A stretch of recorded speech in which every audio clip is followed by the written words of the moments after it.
gente fala agora de uma outra decisão de hoje do Supremo Tribunal Federal. O ministro Edson Fachin determinou a suspensão de trechos de decretos do presidente Jair Bolsonaro que facilitam a compra e o porte de armas. Yasmin Costa é quem traz para a gente os detalhes. Boa noite, Yasmin. O que motivou essa decisão? Oi, Vitor. Boa noite para você, para a Lívia, para todo mundo que está com a gente aqui nesse começo de semana na Jovem Pan. Vamos lá.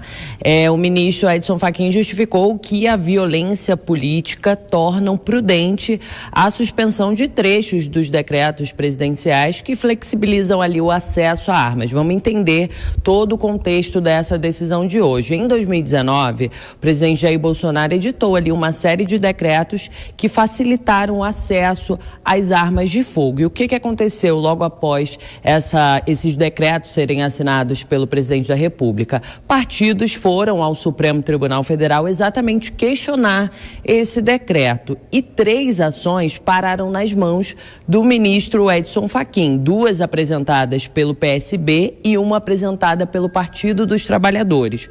Na época, em março do ano passado, o julgamento começou. O Edson Fachin deu um voto, o relator do caso deu um voto contra esses decretos presidenciais, afirmando que os textos eram inconstitucionais, e o voto dele foi seguido por 2 ministros, Alexandre de Moraes e Carmen Lúcia. Só que aí, em setembro, também do ano passado, o ministro Cássio Nunes Marques, ele pediu vista dessa ação, dessas ações que estavam tramitando lá no Supremo Tribunal Federal, especificamente essas 3 relatadas por Edson Fachin.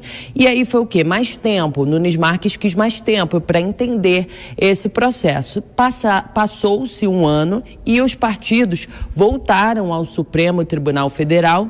E agora o ministro Edson Fachin, por uma decisão liminar, ele acolheu esse pedido feito para suspender esses decretos presidenciais, e ele justificou exatamente por questão dessa violência política, e ele ainda afirmou: o risco de violência política torna de extrema e excepcional urgência a necessidade de se recorrer a esse provimento cautelar. E essa foi uma justificativa apresentada pelo ministro na decisão de hoje. Cabe lembrar que, como é uma medida cautelar tomada somente por ele, ainda vai ser analisada pelo plenário do Supremo Tribunal Federal. Mas essa análise ainda não tem data marcada para acontecer e, por enquanto, os decretos realmente ficam suspensos.